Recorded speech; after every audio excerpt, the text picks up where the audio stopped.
वफादारी तो मजाक बन के रह गई है और वो मेरे साथ एंड तक खड़ी रही। उसको डराया गया, धमकाया गया, ब्लैकमेल किया गया। इवन एक पॉइंट में मैंने इसको ये भी कहा था कि जब तक ये मैटर हल नहीं होता तुम आउट ऑफ कंट्री चले जाओ। वो तब भी मेरे साथ खड़ी रही। मैं जेल में ईरान अल्बम वड्डी बेइंसाफी थी गई है। उको 100 दिहाड़े जेल के सलाखां दे विच रखा गया। 100 दिहाड़े बाद उको बड़ी मुश्किल रिहाई मिली और रो दसेंदा बैठा है मेरे दादा अबू का अकाउंट, मेरे अबू का अकाउंट, सारे हर घर वाले का अकाउंट उन्हें बंद कर दिता है। मेरा प्यू हार्ट पेशेंट का मरीज़ है, दिल का मरीज़ है, उनका भी अकाउंट बंद कर दिता है। असा उधार चाह के उनका इलाज करवाते रहे तो होर 9 करोड़ रुपया डक्की भाई के अकाउंट दे विच उन्हें कट गिदा है और 60 लाख रुपया होर भी मंगा गिदा ने।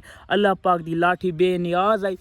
उस तो बाद उन्होंने जो अंजाम थिए जड़ा उन्होंने को रकम कढ़ाई है उहे गरदार निकले, उहे आज सलाखां दे पिछू हैं। डक्की भाई रो दसेंदा बैठा बेगुनाह में कुचाटा मारिया गए, बेगुनाह कुटा गए।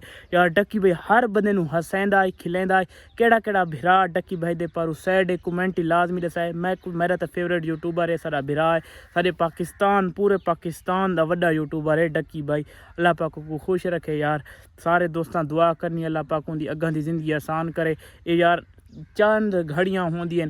सब तो पहले एक तो गाल दसा अपने माँ प्यू की, अपने वालदैन की कदर करो यार। कोई दोस्त यार उनके नाल नहीं खड़ोंदा। हुण डक्की भाई दे कितने दोस्त, नदीम नानी वाला उनके नाल डिठा वे कौन भी डिठा, रजा भट्ट उनके नाल डिठा वे कौन भी डिठा, कोई उनके नाल एक बाबा ओ पता नहीं कौन अपना मसला है यार। कोई कहें दे नाल भी नहीं खुड़ेंदा। सिर्फ माँ प्यू होंदा वे जेड़ा हर कदम ते साथ देंदा वे ते एक अल्लाह दी जात होंदी वे।